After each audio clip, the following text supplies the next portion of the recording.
come from?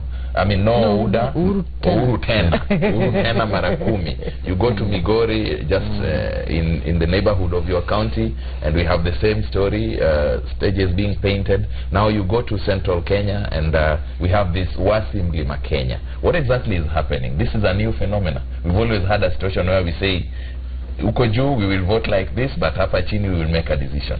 Dr. Nyikab. Well, I think people are expressing their freedom to choose, and I think there's an element of threat as to whether they will do what they're saying. That ways to be seen when the election is on. But when you are faced in a situation where some people, a group of people felt that the process was not fair to them and they are aggrieved, they must say the most powerful, they must make the most powerful statement to warn you that if we don't get it right, we can go to an extreme situation to fight you back. And my view is that it's an expression that we want things done properly. That is how I see it. So things were not done properly in Kisumu? They want things done properly. Whether they were done properly or not, that's a different matter. Remember, in politics and elections, the perception is as important as the reality. An election could be free and fair, but if it is perceived not to be, then people will work with the perception. And so it is important when we are doing these things that we can make it as practical, as free, as fair as possible, but we should also go one step forward and say, is it perceived as so? Is it seen as so? Because if it's not seen as so, then even if it is so, then it is not so, and people will react. And now, I am talking to somebody from Kisumu County, where ODM did elections, which were perceived by the general members of the public. Not all. I can't empirically quantify the percentage, but there are those who felt it was not free and fair. You are a voter in Kisumu. Were the nominations for ODM free and fair? The nomination, to a large extent, in many places were actually free and fair. But there are challenges. And you must remember that when people lose, very few people, having spent a lot of time, a lot of money, and a lot of their passion, when they lose, some of this may be a way of expressing the feeling of loss. We must distinguish that from the reality. But challenges will be in any nomination. If you really look at what the parties are trying to do, whether it's ODM or Jubilee, actually they are trying to do a very difficult job with very meager resources that are available to them. We'll come to that. So, but in we'll come to that. Just hold it a bit, Dr. Mheshimiwa Njogu Barua, yes. You lost in a nomination which you had earlier indicated to us was not done in a way it should have been done. Are you crossing over? I first want to say that... Or have you issued any threats? I've not. And I'm not crossing over. In fact, I've already communicated to my constituent that I'm happy for the 4.5 years he gave me. Because it's a real privilege to serve as a member of parliament. If you look at my constituency, I'm the sixth person, because there's a woman in between, sixth person to be a member of parliament in that constituency since independence. So it's a great honor. When you look at, there's something I said, that there are some political microclimates which are emerging per county. This is because of the new development of devolution, which is actually organizing people per county. I mean, politically also there are some groupings. They are affecting people. So when I hear somebody threatening Uhuru Kenyatta, I think it's unfair. When I hear somebody threatening William Ruto, it's unfair. And so the same case, I suppose, is on the other side. Because I don't see how Raila Odinga or Uhuru Kenyatta can go and... what would be their interest to influence the position of a member of parliament? I don't think the influence could be that big. So what I know is that, in my opinion, I'm very candid. I know there are people who voted more than 5 times. One person. But that is not, you cannot take that blame to the party leader or the deputy party leader. So as Nyakari is saying, Dr. Nyakari is saying, the threats being issued by these people is a threat of expression of frustration, dissatisfaction, and trying to be seen as if, you know, the victor was stolen from you, so can walk out in dignity or in honor. Coercion, intimidation. In all those things. In my case, like Kenya County where I lost, I supposedly lost, but I lost. That's what it is. But the truth I like that new way of losing. But the bottom line is I lost, and I'm not going to run in August 8. Everybody knows what was happening. Everybody from Kenya knows what's happening. Some people are labeled as common enemies because of your progressive nature of your politics. So you have to be crushed. So if you are crushed in the process, you are victim of fragile fire. And I'm one of them. And that's why I've decided now it's time to give somebody else a chance to continue doing this difficult job. These three colleagues of mine here can tell you the job of a senator or a member of parliament is not a walk in the park. But you earn so much money. We don't Perception. know. No. Don't take me wrong. Perception, yeah. Perception, yeah. Okay. You see the way they are reacting, not even me. My friend, it is a member of parliament, the senators and MPs are the same money and allowances. That money is not enough to sustain the expectation of the people. The truth of the matter is, members of parliament are actually victims between reality and expectations. If they work as per realities, what they're supposed to do, they're not being going concerns the next 3 months, because that's what they don't know. But what I'm saying is that the wananchi also should understand the roles of members of parliament. Right now, it is not clear. So much civic education needs to be done so that we can make the life of MPs bearable. Right now, it's difficult. Finally, I want to say that I'm not crossing over. I'm going to spend my time campaigning for President Uhuru Kenyatta to ensure that those people who have been dissatisfied by the outcome of the nominations really come out and vote for him so that he can retain the presidency for another 5 years. Two issues, Mheshimiwa Wanga. One, you are a senior party official in ODM, a party that had issues just like all the other parties, virtually all the other parties with their nomination process. What exactly is happening? Take the case of Mheshimiwa John Mbadi, your party chairman, for example. He is, the party says, we have a provision for giving a direct ticket. So why did you take money from other contestants? You know, this is what happened, and let me agree with my colleagues who said that political parties have really tried within the resources that they have, because many political parties, even outside of this country, don't go for this universal suffrage thing. People just sit. The party structures decide, you know, like the county party of Homa Bay would just sit with a few delegates and decide that so-and-so has been a very strong party member, they're going to bear our ticket for this seat, for Beta or for whatever. But then our people want this universal suffrage. So people literally go into a full mode of election. Something IBC does with billions, the party has very little resources, millions, a few millions to handle. They definitely cannot do it to the standard that IBC would. So I think that first must be understood and put aside. So within the constraints, I think parties have tried to at least enable people vote. And you could see, like in our areas, every polling station was used. You know, they were not even merged. Each and every polling station was used. There were logistical challenges. Ballot papers could not reach in good time because of resource constraints and so on and so forth. Or sabotage.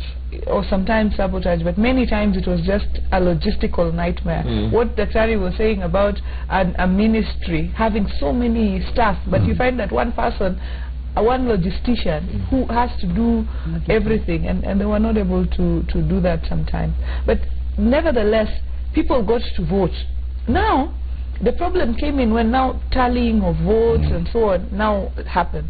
So these are now human deficiencies. Even if we were to point fingers to our party leaders, how do they come into those human deficiencies where somebody who was sent to be a returning officer's tray decides to be compromised, you know, and then to tally things differently from what actually was counted. It means the party did not carry out due diligence in identifying the returning officer. No, the due diligence was carried out. It's just that the heart of man, sometimes you cannot mulika it well enough. You cannot see it. You cannot sometimes see through. You can see Dr. Jikala has a suit, or Wanga has a suit, but now you can't see through the integrity, and you did not have enough time to work with these people long enough to then determine, you know, those things. So those are some of the weaknesses that came in.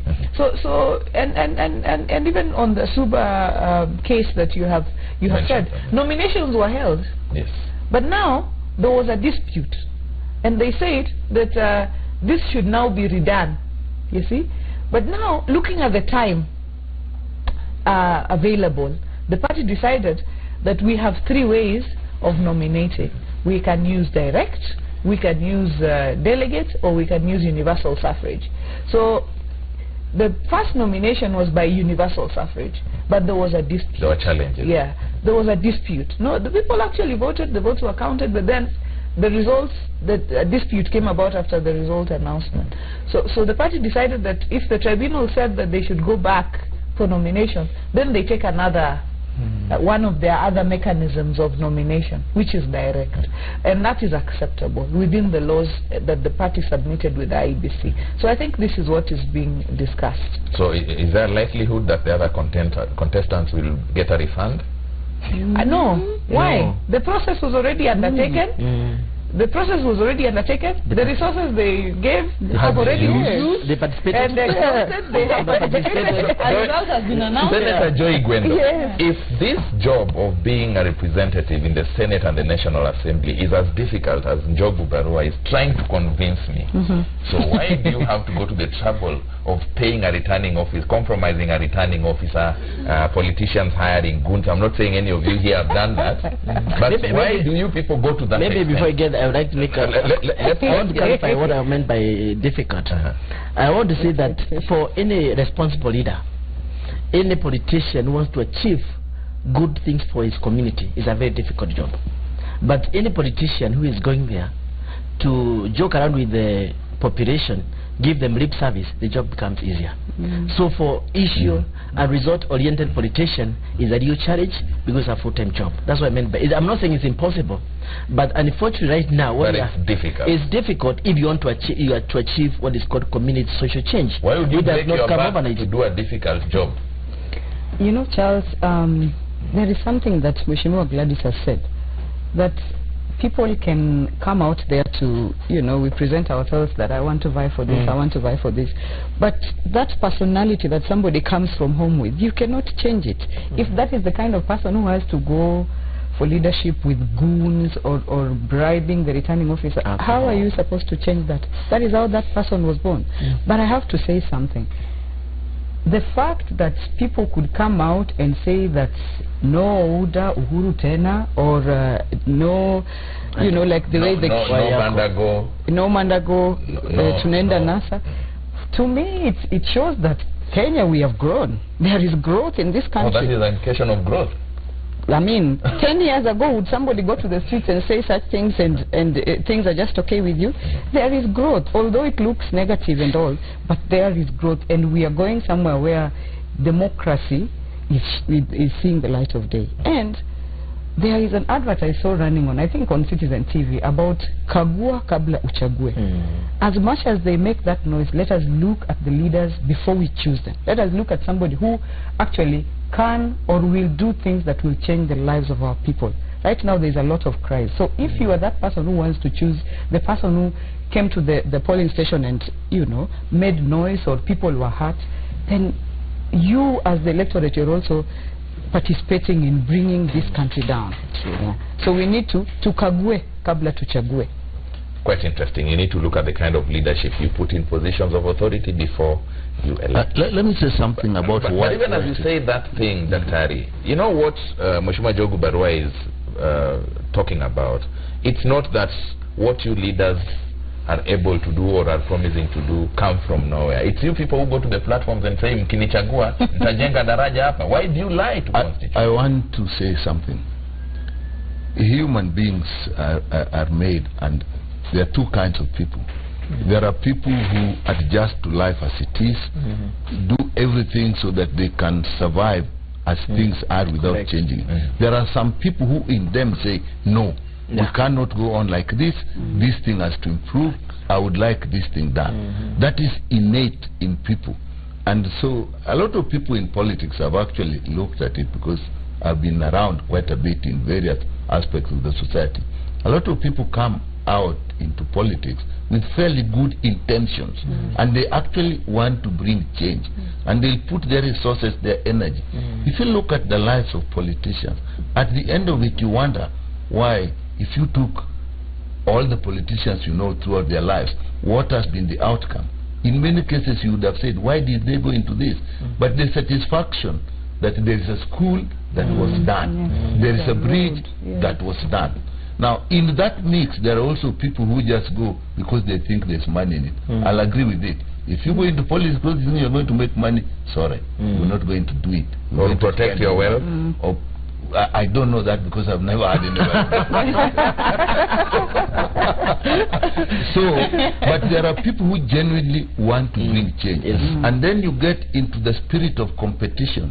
The spirit of competition is a drive that is in humanity to actually make humanity move. Take a class of children and just divide them into two. Give them yellow shirts and red shirts and let them go and compete in the field.